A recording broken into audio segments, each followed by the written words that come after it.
Il y a comme une psychopathologie du pouvoir comme tel. C'est-à-dire, on imagine le pouvoir politique, on imagine qu'il est fait pour transformer le pays, pour obtenir telle amélioration, pour faire cesser la pauvreté, pour une meilleure distribution. Mais ce sont souvent des mots, car il se révèle que ils ont beau être dans les titres de programme, ça n'a pas d'effet. Et c'est sans doute que la classe au pouvoir, mais au plus haut niveau, du plus haut niveau jusqu'au niveau inférieur, elle a une certaine autonomie. Une autonomie avec les pouvoirs rivaux, pouvoir judiciaire, pouvoir législatif, etc. Toutes sortes. Il y a une redistribution des pouvoirs, mais il y a une espèce d'autoréférence. Ça veut dire que le pouvoir doit d'abord s'entretenir lui-même comme pouvoir. C'est-à-dire qu'il n'est pas aux aguets à fureter ce qu'il peut transformer, etc. Généralement, il prend beaucoup de mesures et ça lui prend beaucoup de temps pour faire passer des décisions qui améliorent l'exercice du pouvoir, c'est-à-dire qui lui font du bien à lui et à ses membres, évidemment. Et c'est remarquable parce que on ne s'y attend pas. C'est-à-dire que normalement, il y a des gens qui veulent conquérir le pouvoir pour, on dit, changer les choses. Puis on s'aperçoit assez vite que dans cet élan, une fois qu'ils arrivent au pouvoir, la jouissance ou la possession du pouvoir les arrête un certain temps, et même un temps certain qui se prolonge jusqu'aux nouvelles échéances. Une fois, j'ai rencontré une femme de ministre, je lui ai dit, alors qu'est-ce que ça vous fait d'être au pouvoir? Elle m'a dit, eh bien ça nous a fait beaucoup de bien. Et j'ai trouvé ça très, très simple, très candide et très vrai. Voilà, j'ai imaginé le village France, un peu village gaulois, sauvage, qui serait uni, sauvage entre guillemets, qui serait uni, pour élire et qui dit « à qui est-ce qu'on va faire du bien maintenant, la prochaine fois ?» Alors on envoie la nouvelle équipe qui réarrange les choses et qui se fait du bien.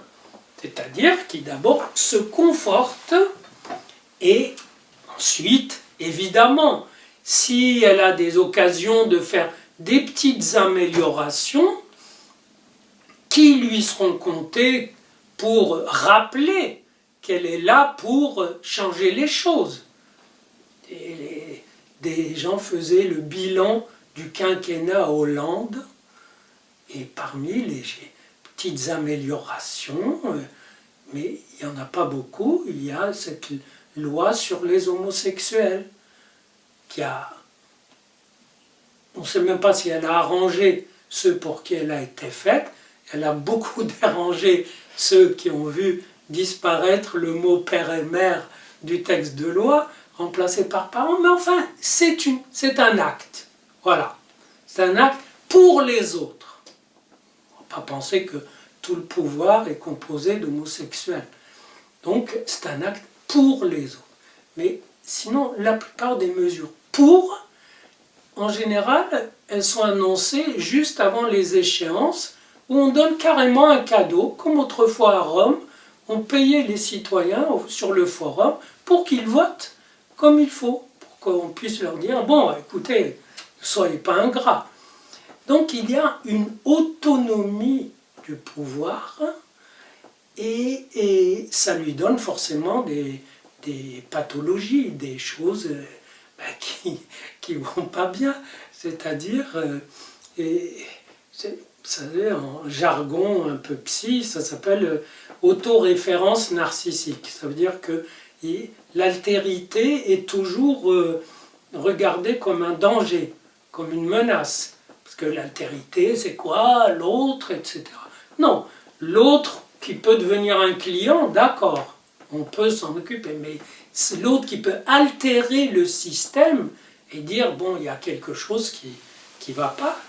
Là, par exemple, c'est très remarquable, on assiste à une espèce de suraffirmation du pouvoir judiciaire, là, les juges, qui font vraiment des petites marées noires dans la campagne, très bien, mais c'est au nom de quoi? Si c'est au nom de la justice, eh bien qu'ils fassent la justice, qu'ils prennent des sanctions, qu'ils jugent un peu plus vite. Vous comprenez? Si quelqu'un a fait un délit, si on le juge et qu'on le sanctionne, il est libre, il est libéré, même s'il est en tôle. Mais il est libéré de son délit. On n'en parle plus, on passe à autre chose. Et là, il y a une manière d'occuper l'espace, vous voyez, qui font que on ne lâche pas les gens qui sont suspectés de je ne sais quoi, peu importe. Mais c'est une réaffirmation du pouvoir, d'un pouvoir qui peut-être s'est senti négligé et qui réintervient. Et donc, et ça c'est à tous les niveaux. Et si on a le temps, on fera une psychopathologie des petits pouvoirs, c'est-à-dire des gens qui n'ont qu'un petit pouvoir, mais qui vous le font sentir de façon absolue, qui ne peuvent jouir que de voir barrer des gens à cause de ce pouvoir-là, ou pour nourrir ce pouvoir.